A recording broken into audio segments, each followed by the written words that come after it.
कल के दिन जिन गाथाओं की व्याख्या की गई थी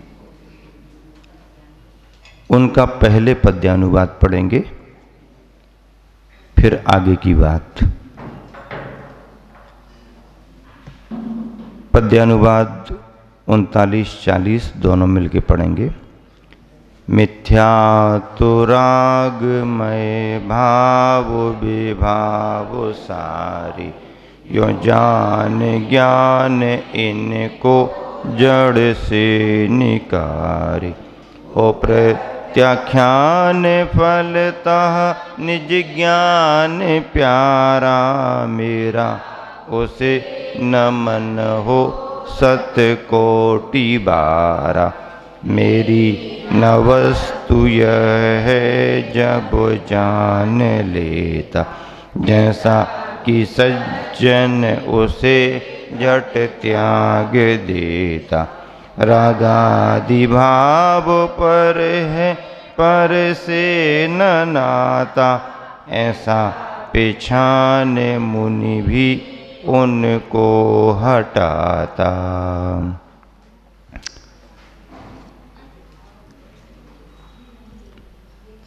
यहाँ पर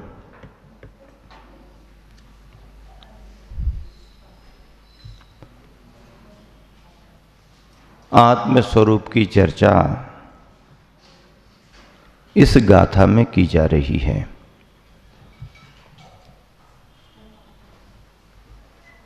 आत्म स्वरूप हम सभी जानते हैं कि समय सार में शुद्धता को लेकर के प्रतिपादित है। उसी भाव को दर्शाने वाली गाथा यहाँ पर आ रही है। उच्चारण करेंगे। अहमिको खलु शुद्धो दंसन नान मय्यो सदा रूबी। नवियति मज्ज किंच भी अन्नम परमाणु में तंपी। अहमिको खलु शुद्धो दंसन नान मय्यो सदा रूबी। नवियति मज्ज किंच भी अन्नम परमाणु में तंपी। ज्ञानी आत्मा यह जानता है। कौन जानता है? ज्ञानी आत्मा। जिसने ज्ञान पने को, ज्ञान भाव को प्राप्त कर लिया है, ऐसा ज्ञानी क्या जानता है अपने स्वरूप के बारे में? अहम एको, मैं एक हूँ, मैं एक हूँ। खलु, निश्चय से। शुद्धो, शुद्ध हूँ। निश्चय की व्याख्या में शुद्ध हूँ। निश्चय की व्याख्या में शुद्ध हूँ क्यों कहना पड़ा? क्योंकि भिन्न भिन्न अवस्थाओं की व्याख्या भिन्न भिन्न नयों के माध्यम से होती है। इसलिए निश्चय की व्याख्या में मैं शुद्ध हूँ। दंसनानमयो, दर्शन ज्ञानमय हूँ। मेरा अपना जो स्वरूप है वह चैतन्य भावों को लेकर के दर्शन ज्ञानमय है। सदा अरूपी, कैसा हूँ? सदा अरूपी हूँ। अरूपी हूँ का मतलब क्या? जीव चाहे कर्म रहित अवस्था में सिद्ध रूप में हो और चाहे कर्म सहित अवस्था में भी क्यों ना हो। नौकर्म की बात नहीं कर रहा हूं, कर्म की बात कर रहा हूं। कर्म, ज्ञानावरणादि 8 कर्म, उन ज्ञानावरणादि 8 कर्मों के साथ भी क्यों ना हो, पर वो हमारी चक्षु के गम्य नहीं है। चक्षु इंद्रिय उसे देख नहीं सकती। अब ये बात अलग है कि जब कर्मों के संयोग से उसी जीव को शरीर मिल जाता है, 9 कर्म, तो 9 कर्म के माध्यम से हम ये पकड़ लेते हैं कि इस 9 कर्म के अंदर, इस देह के अंदर कोई देही विराजमान है। इस देह के अंदर जीव द्रव्य, आत्म द्रव्य, देह के अंदर देही, देह का स्वामी देही कहलाता है, वह विराजमान है। और दिखे या ना दिखे, अनुभव में तो आता है। डॉक्टर भी ये बात बतलाते हैं कि वैसे डिग्री लेते समय हमने जो डिग्री ली है तो शरीर के संपूर्ण पार्टों की जानकारी, कौन सा कहाँ पर क्या है, सारी जान, जर्रा जर्रा, रेसा रेसा, कन कन, सब कुछ पता है। पर उससे कहें कि इसके अलावा कुछ और है क्या, तो कहेगा बाकी कुछ नहीं मिला। ना कोई चित्र देखने में आया, ना उसको शरीर के किसी पार्ट में हम पकड़ पाए। तो जो पकड़ में नहीं आया तो फिर वो नहीं है क्या? नहीं, वो तो है। उसी से बॉडी का संचालन हो रहा है, फंक्शन उसी से हो रहे हैं। पर जिससे फंक्शन हो रहे हैं वो किसी की नजर में आज तक नहीं आया। प्रयास किए गए, वैज्ञानिकों के पास में साधन बहुत हैं, उपाय किए गए। मरणासन्न अवस्था वाले किसी व्यक्ति को अच्छे तरीके से रखा गया, आखिरी समय है, अभी जैसे ही एक्सपायर होगा, जीव ना निकल पाए और हम उसे यंत्रों में पकड़ लें, भले ना दिखे पर फोटो तो आ जाए। फेल हो गए सब, उसका स्वरूप पकड़ में आता ही नहीं। कर्म रहित है तो भी पकड़ में नहीं, कर्म सहित है तो भी पकड़ में नहीं। 9 कर्म के माध्यम से हम यह जानते हैं कि इस 9 कर्म का स्वामी ये जीव है। ऐसा दर्शन ज्ञान में हूं और सदा अरूपी। सदा कैसा हूं? अरूपी हूं। रूप किस में आता है?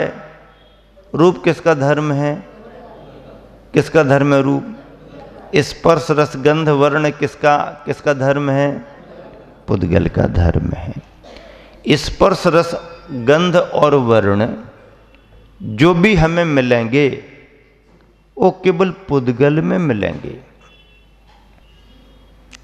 धर्म द्रव्य में नहीं, अधर्म द्रव्य में नहीं, आकाश द्रव्य में नहीं, काल द्रव्य में भी नहीं।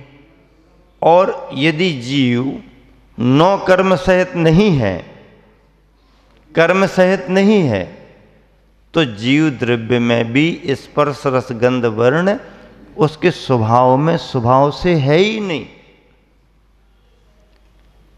ऐसी जीव की विशेषताएं बतलाई गई। देखो, एक प्रश्न पूछते हैं आपसे, अजीव में और पुद्गल में क्या अंतर है? अजीव में और पुद्गल में क्या अंतर है? बताओ। पुद्गल किसी अवस्था में जाकर के दृश्यमान हो सकता है, चक्षु इंद्रिय का विषय बन सकता है, या स्पर्श रस गंध वर्ण का विषय बन सकता है। लेकिन अजीव, अब अजीव कहेंगे तो अजीव की परिभाषा अलग बनाना पड़ेगी। जिसमें चेतना नहीं है, जिसमें जीव नहीं है, वो अजीव। तो इस अजीव की परिभाषा में जीव के अलावा 5 द्रव्य आ जाएंगे। लेकिन जब अजीव की परिभाषा में हम पुद्गल को लेंगे और धर्म आकाश काल को लेंगे तो फिर परिभाषा अलग अलग करना पड़ेगी। धर्म अधर्म आकाश काल अजीव होते हुए भी ऐसे अजीव हैं जिनमें स्पर्श रस गंध वर्ण का अभाव है। ये कभी उनसे जुड़ेंगे नहीं। अजीव हैं, पर ऐसे अजीव हैं जो पुद्गलमय अजीव नहीं हैं। पुद्गलमय अजीव की बात करेंगे तो केवल पुद्गल ही आएगा, उसमें अणु और स्कंध दोनों आएंगे। और चाहे अणु की अवस्था हो शुद्ध रूप में पुद्गल की, चाहे अशुद्ध रूप में स्कंध की अवस्था हो, दोनों में स्पर्श रस गंध वर्ण तो पाए ही जाएंगे, चाहे शुद्ध अवस्था में रहे चाहे। इसके बगैर पुद्गल की स्थिति संभव ही नहीं। तो अजीव में और पुद्गल में, पुद्गल अजीव और अजीव मात्र, ऐसा अंतर किया जाता है। तो सदा अरूपी, मैं सदा अरूपी हूं, रूपवान नहीं हूं। किंच भी अन्नम, कोई भी अन्न यानी परद्रव्य, हमने अपने जिस द्रव्य की बात की है जो हमारा अपना है, इसके अलावा अन्य कोई भी परद्रव्य। अब परद्रव्य कह दिया तो परद्रव्य में क्या क्या आ सकते हैं, ऐसा नहीं लेना कि पुद्गल नभ धर्म अधर्म काल यही परद्रव्य माने जाएंगे, नहीं। हमारे अपने अस्तित्व की अपेक्षा से हमारे लिए तुम्हारे जीव का अस्तित्व भी परद्रव्य ही है। परद्रव्य है कि नहीं? नहीं, जीव तो जीव होता, अरे जीव तो जीव होता है, लेकिन जीव के स्वामी तो अलग अलग है ना। तो हमारे अपने जीव द्रव्य की अपेक्षा अन्य सारे जीव द्रव्य भी हमारे लिए परद्रव्य ही हैं। नहीं है क्या? नहीं है क्या? हैं तो। और परद्रव्य यदि नहीं मानेंगे तो फिर सिद्धत्व की अवस्था प्राप्त होने वाली नहीं, अरहंत भी नहीं बन पाओगे, क्योंकि ये तो मानना ही पड़ेगा। तो आप कहोगे महाराज ये तो बड़ी मुश्किल की बात है, समझ में ही नहीं आता, कहीं कहते अपना है कहीं कहते पर है। समझो, समझ गए तो कहीं उलझन नहीं है, और नहीं समझे तो सब जगह उलझन ही उलझन है। एक भोला भाला भक्त शिष्य भगवान के चरणों में पहुंच गया और निवेदन करने लगा, भगवान ये बताओ हमारा कल्याण कब होगा। अब संसारी था, भोला भाला था, भगवान से ही पूछ लिया उसने, भगवान बताओ हमारा कल्याण कब होगा। तो भगवान ने कह दिया कि जब तक तुम हमें नहीं पकड़ोगे तुम्हारा कल्याण नहीं होगा। क्या कह दिया? क्या कहा? हाँ, जब तक हमें नहीं पकड़ोगे तुम्हारा कल्याण नहीं होगा। भोले भाले भगत ने सब छोड़ा छाड़ा और झटपट जाकर के अरहंते शरणम पवज्जामि, भगवान आपकी शरण को स्वीकार करता हूं, और पकड़ लिया। पकड़ लिया। 1 हफ्ता, 15 दिन, 1 महीना, 2 महीना, सर्दी निकल गई, गर्मी आ गई, गर्मी निकल गई, वर्षा काल आ गया, 1 साल हो गया। अरे भगवान ने तो कहा था जब तक पकड़ोगे नहीं कल्याण नहीं होगा, तो कब से पकड़े हैं? 1 साल हो गई। चलो कोई बात नहीं, टाइम लग सकता है। 1 आध साल और निकल गई और उसे रहा नहीं गया, बेचैन हो गया। एक दिन फिर भगवान से पूछ ले, भगवान अब तो बताओ हमारा कल्याण कब होगा।